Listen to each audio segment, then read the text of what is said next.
So what is intuition? Let's just ponder that for a moment. And it's like an inner knowing, what I would describe it as.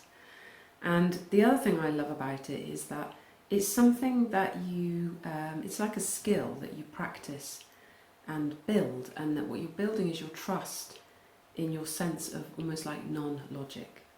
Because it doesn't always make logical sense, your intuition. But as you trust it more and things work out, then you realise that it was a really good source of guidance. And we all have it. We all have, it's like our own inner sat-nav, our own inner guidance for what is best and what is for the greater good. I think it's always about the greater good. And that it's a practice, as I was saying, it's a practice, so you start to develop it. And the thing is, you see, it's a bit, I see it like it's like a bird's eye view. So there is an aspect of you which can connect to everything that's going on and give you a bird's eye view. But of course you can't have that bird's eye view from the ground. And the way that we currently experience ourselves, where we look with our two eyes and we believe in all the things that we have learnt before, our intellectual, rational knowledge, and if we come from that place, then we're very much on the ground, because we can only see so far, and we can only go off what we have known before. So as these new experiences start to come to you, you have a choice, right? You can either dismiss them or you can embrace them. And it often makes me laugh because, as these experiences of this expanded love started to come to me, that I just, I dismissed it for ages, actually, because it was outside of my usual remit. And I kept pushing it away, but it got to the point that it became undeniable. It was okay that I have had so many of these experiences now that I can't deny the existence of that anymore. And then it's like a beautiful flower that opens and you experience it more and more and more. And that's all part of the process, so it's fine, okay? So really bringing that loving kindness to yourself always, because it's not a race, and you're already there, really. We can't not be there, actually. It's just almost like clearing the layers out of the way. But the more you can rest and be peaceful and just let things unravel better. And that intuition is like, so I bet you're familiar with it already. I bet there's times when you had a gut instinct about something and then it turned out to be correct. And so it's just developing that and using it more and more and more. That's the practice. And that you allow that. And of course, the whole kind of thing is that, when you're on the ground, you will never know when you follow that intuition. It's a bit like, I think of it like, say you're getting in your car to go somewhere and it's a route that you always take, and suddenly you think, I should go that way today.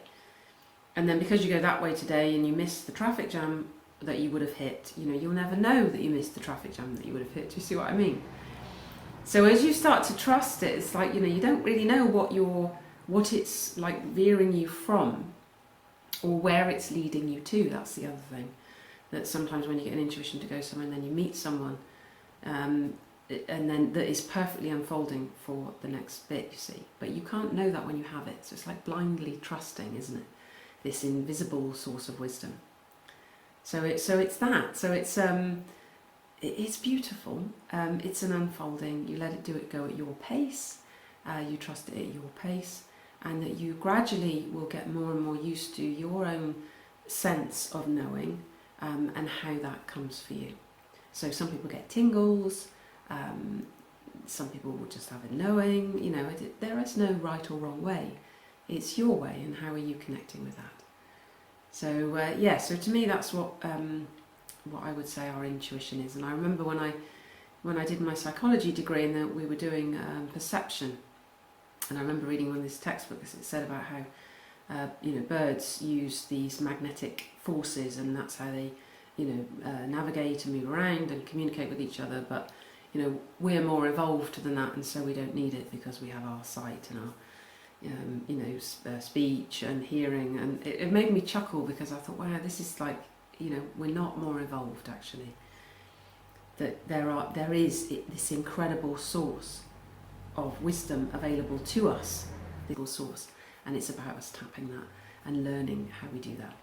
So so have fun with your intuition today. And to me, a lot of it comes through my bodily senses. Hence, I share the things that I share because that's the way I've connected with it. that actually my body is a really good guide to the right course of action to take, and that you can trust it more and more and more. And it does, it's like, to me, it's the access to your unconscious. So whether this is just our unconscious, whether it's something more spiritual, I don't mind what it is. I'm more interested in what works, and it works. So, that's good enough for me. I don't need to, have the kind of the correct terms or the science or whatever. So I don't know how you feel about that. That's a really interesting question, which I'd love to know for you. Are you resolute on knowing, what it is? Or actually can you just rest into allowing it to become part of your being and trusting this kind of invisible thing that you can't see? So that's a very interesting one to think about. And